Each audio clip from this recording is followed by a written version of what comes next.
नमस्कार दोस्तों, मैं डॉक्टर प्रवेश सैनी।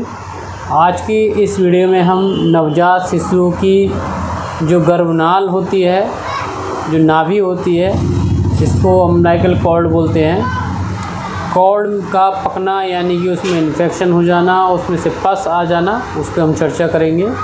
उसकी देखभाल कैसे करनी है उस पर चर्चा करेंगे, और साथ ही साथ अगर पस आ गया है तो क्या होम्योपैथिक औषधियाँ हैं जो उसको सही कर दें, उन पर हम चर्चा करेंगे। वीडियो को ज़रूर देखें पूरा, और इसे अधिक से अधिक अपने सभी व्हाट्सएप ग्रुप में ज़रूर शेयर करें। धन्यवाद। तो आइए शुरुआत करते हैं। दोस्तों, क्या होता है, जो नवजात शिशु होते हैं, जब अम्बिलिकल कॉर्ड उनकी लगभग 7 से 15 दिनों में अपने आप सूख कर गिर जाती है। कभी कभी लापरवाही के कारण वो या तो किसी कपड़े में उलझकर टूट जाती है, अलग हो जाती है, या कभी कभी उसमें किसी भी तरह से गंदे हाथों से छूने के कारण, गंदे कपड़े के कारण आदि के कारण भी कभी कभी उसमें पस पड़ जाता है। यहाँ तक कि कभी ऐसा भी देखा गया है कि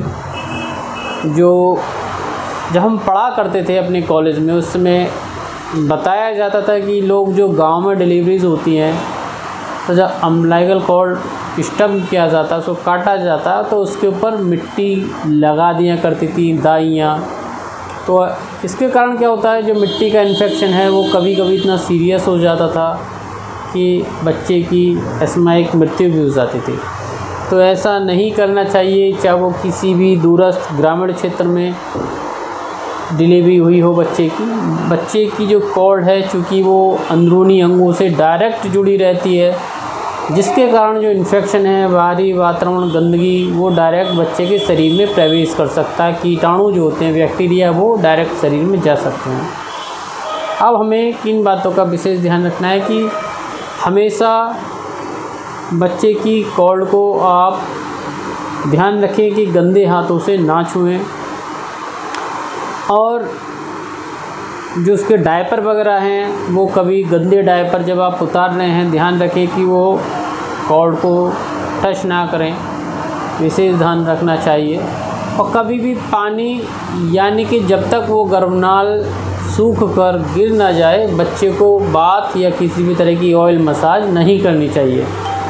तो ये कुछ ज़रूरी बातें हैं बच्चों की कॉर्ड की सेफ्टी के लिए। अब अगर किन्हीं कारणों से, लापरवाही के कारण से इन्फेक्शन हो जाता है बच्चे की कॉर्ड में, तो वहाँ पर पस आने लगता है, पानी जैसा डिस्चार्ज आने लगता है, कभी कभी गाढ़ा पीला बदबूदार पस आने लगता है। तो ये एक चिंता का विषय हो जाता है कि बच्चे में इन्फेक्शन ना हो पाए।